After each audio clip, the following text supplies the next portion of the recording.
وليه والصلاة والسلام على نبينا وبعد. أعوذ بالله من الشيطان الرجيم. بسم الله الرحمن الرحيم. يا أيها الذين آمنوا آمنوا كما آمن الناس. صدق الله العظيم. دل کی گہرائیوں سے متقابل مقدسہ پڑھیں اللہم صلی اللہ سیدنا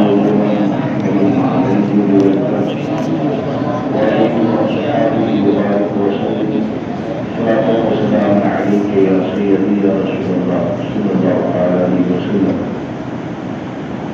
سامعین کرام اور رفیقان گرامی، مختصر سے وقت میں چند باتیں آپ کے سامنے عرض کرتا ہوں کہ ہمارا یہاں پر خراج عقیدت پیش کرنے کے لیے حاضر ہیں خلیفہ اسلام داماد مصطفیٰ حضرت سیدنا عثمان غنی رضی اللہ تبارک و تعالیٰ کی بارگاہ میں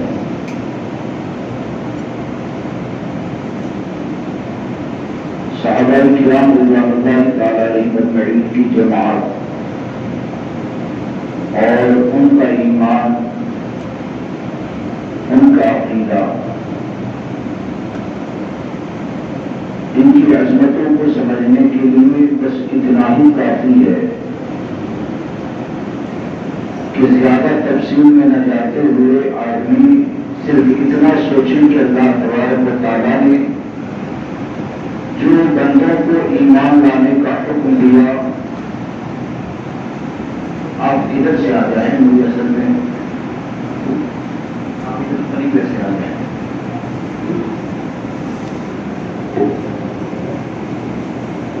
ایک مرتبہ درود پاک پڑھیں اللہم صلی علی سیدنا مولانا محمد المعدنی وسلم وعلی الکرام وصحابہ الکرام اجمعین وسلم. صلاۃ و سلام علیک یا سیدی یا رسول اللہ صلی اللہ علیہ وسلم. اللہ تبارک و تعالیٰ نے حکم دیا قرآن مقدس میں یا ایھا الذین آمنوا، ایمان والو، آمنو ایمان لاؤ، کما آمن الناس جیسے کہ لوگ ایمان لائے، جیسے کہ لوگ ایمان لائے. تو یہاں پر جو لوگوں کی طرح ایمان لانے کا رب تبارک و تعالیٰ نے حکم دیا، تو آخر یہ وہ کون لوگ ہیں کہ جن کی پیروی اور مطابقت کرنے کا حکم دیا، اور وہ کون سے ایمان والے ہیں کہ جن کا ایمان رب کی بارگاہ میں ایسا ہے کہ اب جو بھی ایمان لائے گا وہ اگر اپنے ایمان کا عقیدے کا جائزہ لینا چاہتا ہے تو کن لوگوں کو معیار بنایا گیا. تو یاد رکھیں کہ یہاں پر یہ جو کہا گیا کما آمن الناس، یعنی جیسے کہ لوگ ایمان لائے، تو یہاں پر ناس سے مراد یہ صحابہ کرام کی جماعت ہے. یہ صحابہ کرام کی جماعت ہے. اس سے کیا ثابت ہوا کہ قیامت تک آنے والے مسلمانوں کے لیے صحابہ کرام کا گروہ اور صحابہ کرام کی جماعت ہمارے لیے وہ راہ ہدایت ہے، اور ہدایت کا ایسا عظیم راستہ ہے کہ جو ان کے عقیدے، ان کے نظریے، ان کی پاکیزہ فکر کے مطابق اپنے عقائد و نظریات کو بنائے گا. تو یقین جانے یہ ایسا ایمان ہے جس ایمان کو رب کی بارگاہ میں قبول کیا جائے گا. اور ان کی راہ کو اگر چھوڑ دیا جائے، اگر ان کے عقیدے کو اگر چھوڑ دیا جائے، تو اگرچہ بظاہر ایمان والا کوئی اپنے آپ کو کہتا رہے، لیکن یقین جانے ایمان تو اسی کو کہتے ہیں جس طرح کے صحابہ کرام ایمان لائے ہیں. اب یہاں پر آپ دیکھیں کہ ہم جن کا ذکر کرنے کے لیے حاضر ہیں، حضرت عثمان غنی رضی اللہ تبارک و تعالیٰ کا چند باتیں حضرت کے حوالے سے آپ کے سامنے عرض کر دوں کہ حضرت عثمان غنی رضی اللہ تبارک و تعالیٰ یہ صحابہ کرام کی جماعت میں چوتھے ایمان لانے والے، چوتھے نمبر پر آپ ہیں کہ آپ ایمان لائے. اور آقا کریم صلی اللہ تعالیٰ علیہ وسلم آپ کو اتنا زیادہ پسند فرماتے تھے کہ آج کوئی بھی آدمی اگر اتنا سوچے اور پوری کائنات میں صرف آپ کو یہ تنہا خصوصیت اور فضیلت حاصل ہے کہ پوری کائنات میں واحد یہ حضرت عثمان غنی ہے کہ جن کے نکاح میں صرف نبی نہیں بلکہ امام الانبیاء کی تو شہزادی آئی، صرف آپ تنہا ہے۔ اور آقا کریم صلی اللہ تعالیٰ علیہ وسلم نے اپنی دو شہزادیاں یقینات دیگرے آپ کے نکاح میں تھی، اور مولا کائنات یہاں تک فرماتے ہیں کہ آقا کریم صلی اللہ تعالیٰ علیہ وسلم نے ارشاد فرمایا کہ اگر اللہ تبارک و تعالیٰ مجھے 40 لڑکیاں بھی عطا فرماتا تو یکے بعد دیگرے میں عثمان کے نکاح میں دیتا جاتا، یہاں تک کہ میرے پاس کوئی بیٹی باقی نہ رہتی۔ یعنی ایک ایک کر کے سب کا انتقال اگرچہ ہوتا جاتا، لیکن حضرت عثمان غنی کی محبوبیت یہ آقا کریم کی بارگاہ میں اتنی زیادہ تھی کہ ہمارے آقا یہ فرماتے ہیں کہ میں ان کے نکاح میں ایک کے بعد دیگرے اگرچہ 40 لڑکیاں ہوتی تو ان کے نکاح میں دیتا جاتا۔ اب آپ سوچئے کہ لڑکی کے لیے جب لڑکے کا انتخاب کیا جاتا ہے تو آپ یہ جانتے ہیں، ہم اچھی طرح جانتے ہیں کہ کوئی بھی بندہ اپنی لڑکی کے لیے جو انتخاب کرتا ہے وہ جب بہتر ہوتا ہے اور ہر معیار کے اوپر کھڑا اترتا ہے تب جا کر اس کا انتخاب کیا جاتا ہے۔ اور حضرت عثمان غنی رضی اللہ تبارک و تعالیٰ کا انتخاب اگر دامادی کے لیے اور اپنی شہزادی کے لیے اگر کسی نے فرمایا ہے تو وہ امام الانبیاء نے فرمایا ہے۔ تو یہ آپ کو فضیلت حاصل ہے اور اسی لیے آپ کو ذوالنورین کہا جاتا ہے، اور اسی کو سرکار سیدی اعلیٰ حضرت فاضل بریلوی رضی اللہ تبارک و تعالیٰ فرماتے ہیں کہ نور کی سرکار سے پایا گشادہ نور کا وہ مبارک تم کو ذوالنورین جوڑا نور کا۔ اور حضرت علی نے یہاں تک فرمایا کہ اسی نسبت سے حضرت عثمان کو ملائے اعلیٰ میں بھی ذوالنورین کے لقب سے یاد کیا جاتا ہے، ذوالنورین کے لقب سے یاد کیا جاتا ہے۔ اور رب تبارک و تعالیٰ نے آپ کو جو حسن و جمال عطا فرمایا تھا تو آپ کا حسن و جمال بھی مثالی تھا، یہاں تک کہ حضرت اسامہ بن زید رضی اللہ تبارک و تعالیٰ ایک مرتبہ آقا کریم صلی اللہ تعالیٰ علیہ وسلم نے کچھ دینے کے لیے بھیجا، تو آپ جب وہاں پر گئے تو آنے میں تاخیر ہوئی، تو ایک میں تو یہ ہے کہ ہمارے آقا نے سیدھے سوال کیا کہ یہ جوڑے کو کیسے پایا، حسن و جمال میں کیسے پایا، ان سے بہتر کوئی میاں بیوی کا جوڑا تمہارے دیکھنے میں آیا جو حسین و جمیل ہے۔ اور ایک میں تاریخ دمشق میں یہ ملتا ہے کہ آقا کریم صلی اللہ تعالیٰ علیہ وسلم نے جب حضرت اسامہ بن زید یہ تاخیر سے پہنچے تو آپ نے حضرت اسامہ بن زید سے ارشاد فرمایا کہ تم جو تاخیر سے آئے اس کی وجہ تم بیان کرتے ہو یا میں بیان کروں، اس کی وجہ تم بیان کرتے ہو یا میں بیان کروں۔ حضرت اسامہ نے عرض کیا رسول اللہ آپ ہی بتا دیں کہ میرے تاخیر کی وجہ کیا ہے۔ تو آقا کریم صلی اللہ تعالیٰ علیہ وسلم نے ارشاد فرمایا کہ تم عثمان کو اور رقیہ کو دیکھ کر موازنہ کر رہے تھے کہ آخر دونوں میں سے زیادہ حسین و جمیل کون ہے۔ حضرت اسامہ کہتے ہیں عرض کرتے ہیں یا رسول اللہ واقعی میں یہی بات ہے، لیکن یاد رکھیں کہ مفتیان کرام فرماتے ہیں کہ یہ جو واقعہ ہے وہ غالباً آیت حجاب کے نازل ہونے سے پہلے کا ہے، یعنی پردے کے احکام ابھی نازل نہ ہوئے تھے، یہ اس وقت کا واقعہ ہے۔ اور حضرت عثمان غنی رضی اللہ تبارک و تعالیٰ یہ آقا کریم صلی اللہ تعالیٰ علیہ وسلم سے بہت زیادہ محبت فرماتے تھے، اور آپ ایسے عاشق رسول اور سرکار صلی اللہ تعالیٰ علیہ وسلم کے طریقے کے اوپر چلنے والے تھے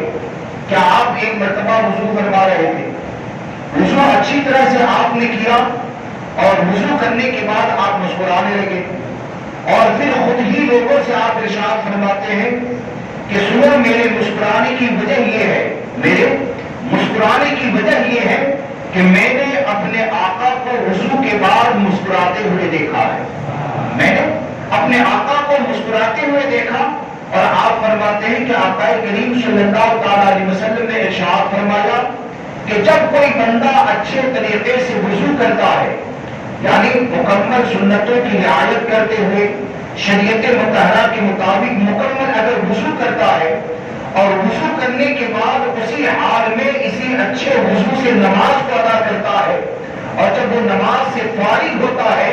تو اس کی برکتوں کا حال یہ ہوتا ہے کہ اللہ تبارک و تعالیٰ اس کے گناہوں کو ایسے معاف فرما دیتا ہے اور گناہ سے ایسے پاک کر دیتا ہے جیسے کہ آج ہی اپنی ماں کے پیٹ سے پیدا ہوا. اور حضور صلی اللہ تعالیٰ علیہ وسلم نے یہ بات ذکر کر کے اللہ تبارک و تعالیٰ کی رحمت کے اوپر مسکرانے لگے کہ اللہ تبارک و تعالیٰ اپنے بندوں پر کتنا مہربان ہے. تو حضرت عثمان کہتے ہیں کہ میں اسی لیے وضو کرنے کے بعد مسکرایا اور آپ کی فضیلتوں میں کہ جب آپ کی شہادت کا وقت قریب آیا تھا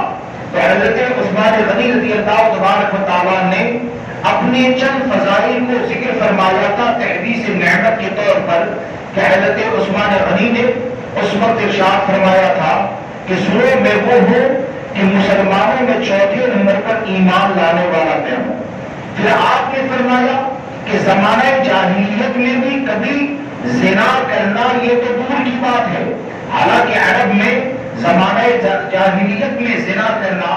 شراب پینا یہ ایک عام بیماری تھی. لیکن حضرت عثمان فرماتے ہیں کہ اللہ کا شکر ہے کہ زمانہ جاہلیت میں بھی زنا کرنا تو دور کی بات ہے. میں کبھی زنا سے قریب بھی نہیں گیا. میں کبھی زنا سے قریب بھی نہیں گیا. پھر آپ فرماتے ہیں کہ اللہ تبارک و تعالیٰ نے مجھ پر کرم فرمایا اور میں اپنے نبی سے اتنی زیادہ محبت کرتا ہوں کہ آپ فرماتے ہیں کہ جب سے میں نے اپنے نبی کے ہاتھ کے اوپر بیعت کی حضرت عثمان کہتے ہیں کہ تب سے لے کر آج تک میں نے اس ہاتھ سے کبھی اپنی شرمگاہ کو نہیں چھوا. یعنی سیدھا ہاتھ حضور صلی اللہ تعالیٰ علیہ وسلم کے ہاتھ میں دیا تھا تو آپ نے مرتے دم تک کبھی بھی اس ہاتھ سے اپنی شرمگاہ کو نہیں چھوا. کیوں کہ آپ نے آقا کریم صلی اللہ تعالیٰ علیہ وسلم کے ہاتھ میں وہ ہاتھ دے کر بیعت کی تھی. تو یہ حضرت عثمان غنی رضی اللہ تبارک و تعالیٰ کی ذات ہے اور آپ کو اللہ تبارک و تعالیٰ نے وافر مقدار میں مال عطا فرمایا اور آپ نے 2 مرتبہ آپ کو یہ فضیلت حاصل ہے کہ آپ نے 2 مرتبہ ہجرت فرمائی. آقا کریم صلی اللہ تعالیٰ علیہ وسلم نے ایک مقام پر ارشاد فرمایا کہ حضرت لوط علیہ السلام کے بعد اپنی بیوی کے ساتھ لوط علیہ السلام کے بعد اپنی بیوی کے ساتھ اس طرح حدیث پاک کا خلاصہ کہ حضرت لوط علیہ السلام کے بعد اگر کسی نے اس طرح ہجرت کی ہے تو وہ حضرت عثمان غنی کی ذات ہے. یعنی پہلی ہجرت آپ نے حبشہ کی طرف فرمائی اور دوسری ہجرت آپ نے مدینہ منورہ کی طرف کی اور اپنے مال سے آپ نے دین اسلام کو اتنا زیادہ فائدہ پہنچایا اور آپ کے مال کے ذریعے دین کو ایسی تقویت حاصل ہوئی کہ جس وقت آپ کو بلوائیوں نے گھیر لیا تھا تو آپ نے لوگوں سے یہ کہا تھا کہ آپ لوگ اس بات کے گواہ ہیں, کیا میری اس بات کا اقرار کرتے ہیں کہ تم لوگوں نے آج میرے اوپر وہ پانی کو بند کر دیا کہ جو پینے ہوا کا پانی کہ آقا کریم صلی اللہ تعالیٰ علیہ وسلم نے کہا تھا کہ کون مسلمانوں کے لیے یہ میٹھا پانی خریدتا ہے اور کنواں خریدنے کے بعد اس کو وقف کرتا ہے تاکہ اللہ تبارک و تعالیٰ اس کے بدلے جنت میں اس سے بہتر چیزیں عطا فرمائے. تو میں وہ ہوں کہ جس نے 20,000 درہم کے اندر بیر رما کا پانی خریدا تھا. حضرت عثمان غنی فرماتے ہیں کہ وہ بیر رما کا پانی کہ جس کو میں نے خرید کر مسلمانوں میں وقف کیا تھا اور اس کی خریدی پر آقا کریم صلی اللہ تعالیٰ علیہ وسلم نے مجھے جنت کی بشارت عطا فرمائی تھی, آج تم نے وہ پانی میرے اوپر بند کر دیا ہے. بلکہ حضرت عثمان غنی کے مال سے اتنا زیادہ فائدہ ہوا کہ آقا کریم صلی اللہ تعالیٰ علیہ وسلم نے کئی مرتبہ حضرت عثمان غنی کو کہ اس عمل کو اس طرح پسند فرمایا کہ آپ ارشاد فرماتے ہیں کہ آج کے بعد عثمان کو اس کا کوئی بھی عمل نقصان نہ دے گا. آج کے بعد عثمان کو اس کا کوئی بھی عمل نقصان نہ دے گا. یعنی حضرت عثمان غنی رضی اللہ تبارک و تعالیٰ کے اوپر اس سے کوئی یہ نہ سمجھے معاذ اللہ کہ حضرت عثمان غنی رضی اللہ تبارک و تعالیٰ کے لیے حلال اور حرام کی تمیز کو ختم کر دیا گیا تھا. یہ آقا کریم صلی اللہ تعالیٰ علیہ وسلم کا آپ کی ذات پر اعتماد تھا. حضرت عثمان غنی کی ذات کے اوپر اعتماد تھا. ایک جواب تو علماء نے یہ دیا کہ عثمان غنی کی ذات کے اوپر اعتماد تھا. نگاہ نبوت دیکھ رہی تھی کہ عثمان وہ اللہ کے نیک بندے ہیں کہ کبھی بھی اللہ کے حدود کو توڑیں گے نہیں بلکہ ہمیشہ حدود اللہ کی حفاظت کرنے والے بنیں گے. اور دوسری بات یہ بتائی کہ علماء نے یہ لکھا کہ گویا کہ آقا کریم صلی اللہ تعالیٰ علیہ وسلم نے حضرت عثمان غنی کے لیے اس بات کا اعلان فرما دیا کہ نوافل کے ذریعے بندے کا جو مقام اور مرتبہ بڑھتا ہے اور نفلی کاموں کے ذریعے ایک بندے کو رب تبارک و تعالیٰ کی بارگاہ کا جو قرب ملتا ہے تو گویا کہ ہمارے آقا نے اعلان فرما دیا کہ عثمان اب پوری زندگی میں کوئی نفلی کام نہ بھی کرے تو اس کا مال دین کی راہ میں خرچ کرنا ایسے ہی ہے کہ اللہ تبارک و تعالیٰ اسے بلندی عطا فرمائے گا. اللہ تبارک و تعالیٰ اسے بلندی عطا فرمائے گا. حضرت عثمان غنی رضی اللہ تبارک و تعالیٰ کی شہادت جو ہوئی تو شہادت کے بارے میں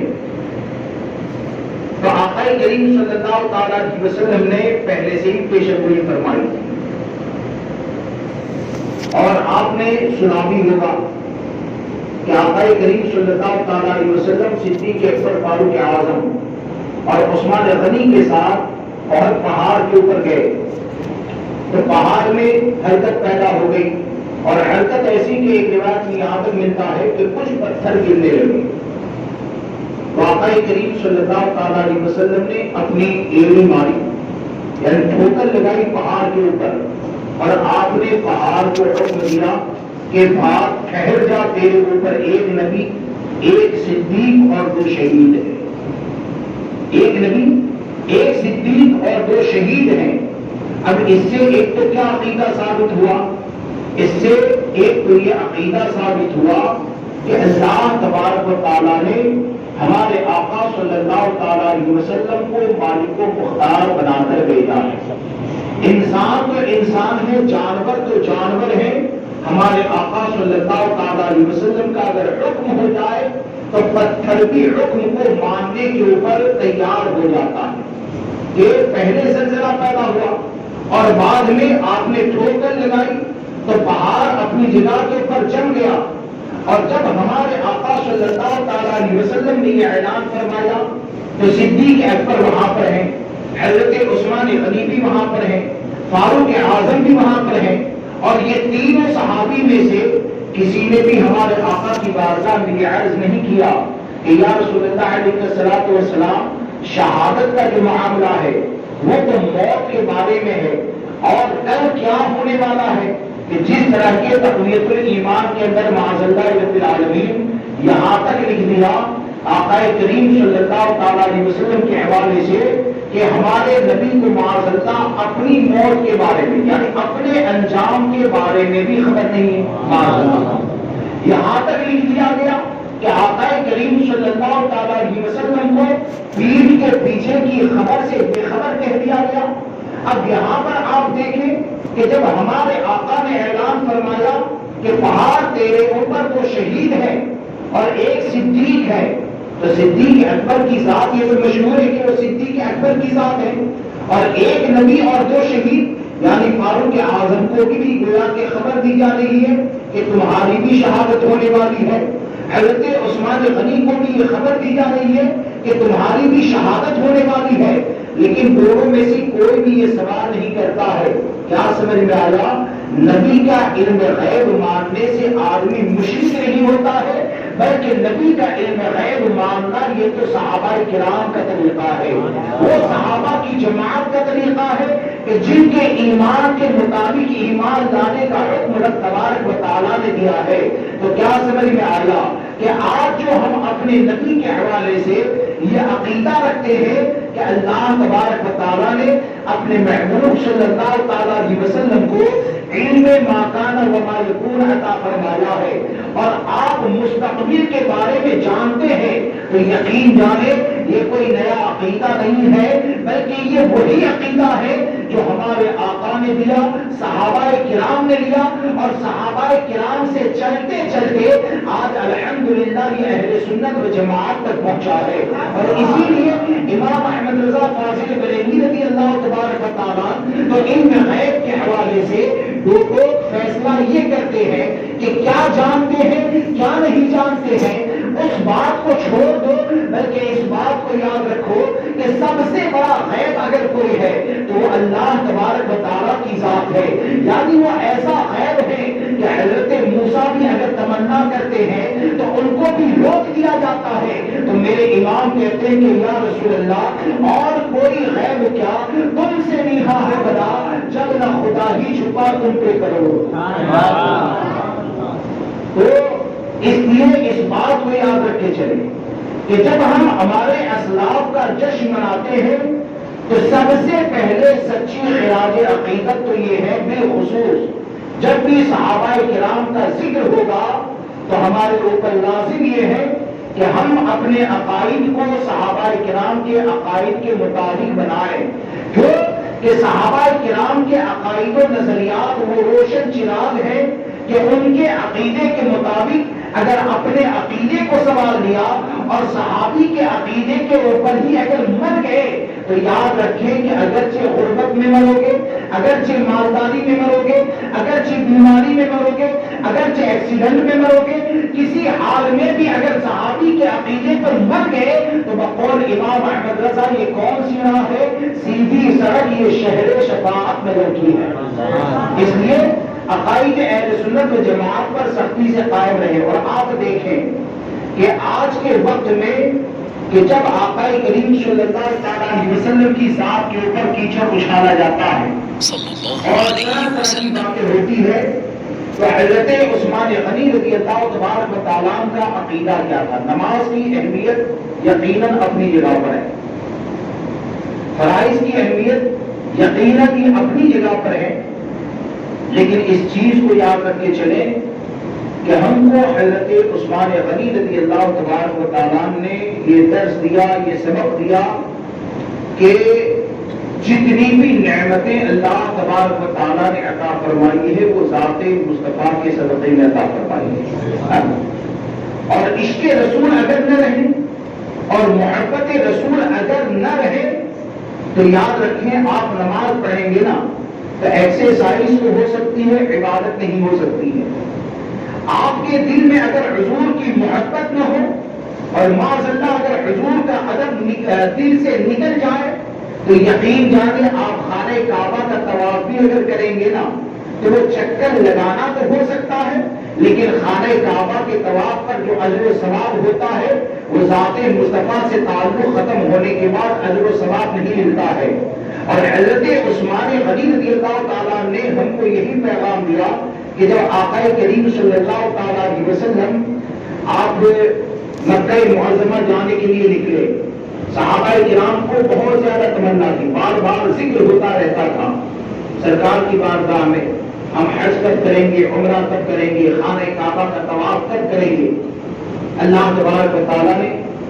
آپ کو اوپر وحی کو نازل فرمایا اور آپ نے فرمایا ان قریب ہم خانہ کعبہ کا طواف کریں گے۔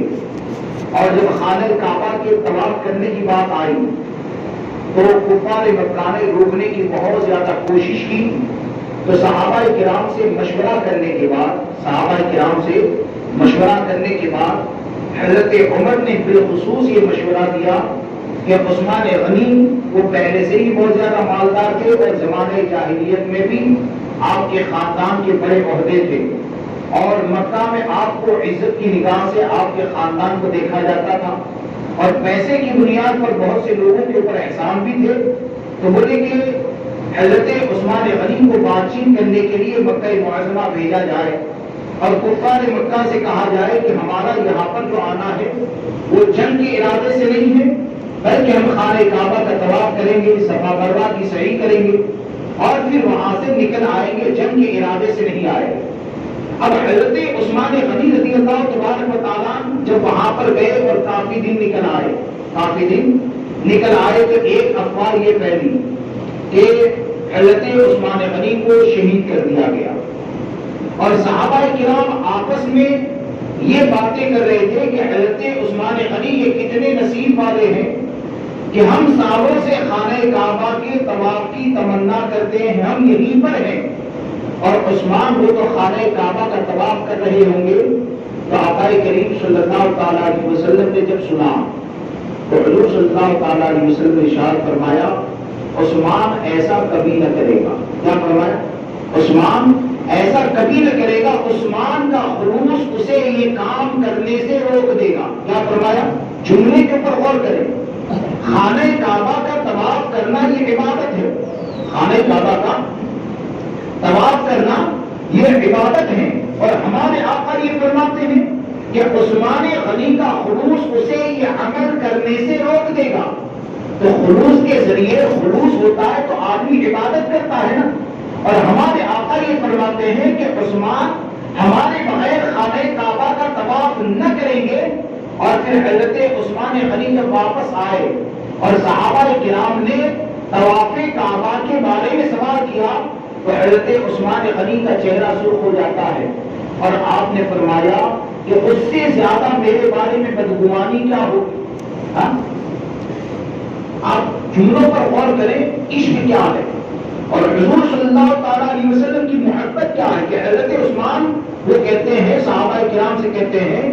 کہ اس سے زیادہ میرے بارے میں بدگمانی کیا ہوگی کہ میں اپنے نبی کو چھوڑ کر خانہ کعبہ کا طواف کر لیتا ہوں، میں اپنے نبی کو چھوڑ کر خانہ کعبہ کا طواف کر لیتا۔ اور ایک جگہ پر یہ ملا، ایک جگہ پر یہ ملتا ہے کہ حضرت عثمان نے فرمایا کہ اگر 1 سال تک بھی میں مکہ معظمہ میں رکا رہتا اور خانہ کعبہ میرے نظروں کے سامنے ہوتا، لیکن یاد رکھو نظروں کے سامنے ہونے کے باوجود بھی میں خانہ کعبہ کا طواف اپنے نبی کے بغیر نہیں کر سکتا تھا۔ کیا سمجھ میں آیا؟ حضرت عثمان غنی نے یہ بتایا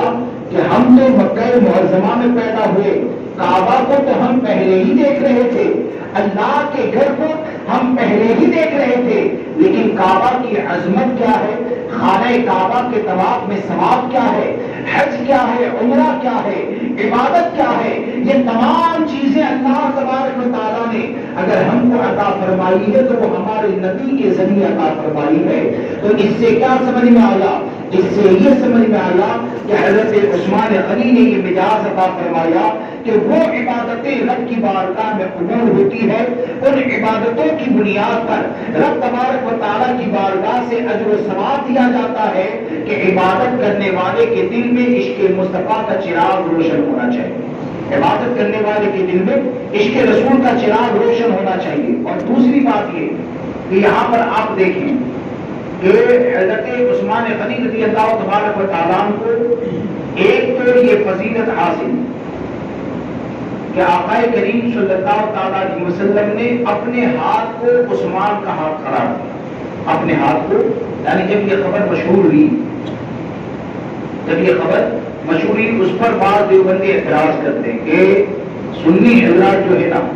وہ حضور کا علم غیب مانتے ہیں، اور صحابہ کرام میں جب یہ بات پھیل گئی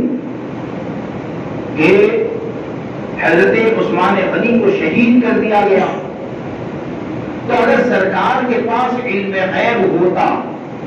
تو وہ پہلے ہی بتا دیتے۔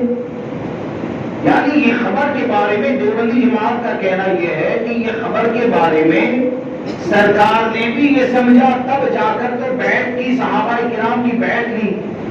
کہ اگر عثمان غنی کا خون ہوا ہوگا تو ہم عثمان کا بدلہ لیں گے، ہم عثمان کا بدلہ لیں گے۔ لیکن یہ کہ ایک چیز کو پڑھا لیکن بعد والی بات کو بھول گئے کہ صحابہ کرام کی بیعت تو لی، لیکن آخر میں ہمارے آقا صلی اللہ تعالیٰ علیہ وسلم نے اپنے ہاتھ کو، یعنی سیدھے ہاتھ کو اپنے ہاتھ میں رکھا، اور رکھنے کے بعد آپ نے ارشاد فرمایا یہ عثمان کا ہاتھ ہے۔ کیا فرمایا؟ یہ عثمان کا ہاتھ ہے، اور عثمان کی طرف سے بیعت کی۔ تو علماء فرماتے ہیں کہ حضور کا اپنے ہاتھ کو عثمان کا ہاتھ کہہ کے بیعت لینا، یہ اس بات کی دلیل ہے کہ ہمارے آقا صلی اللہ تعالیٰ علیہ وسلم کو یقین کے ساتھ اس چیز کا علم تھا کہ عثمان غنی آج بھی زندہ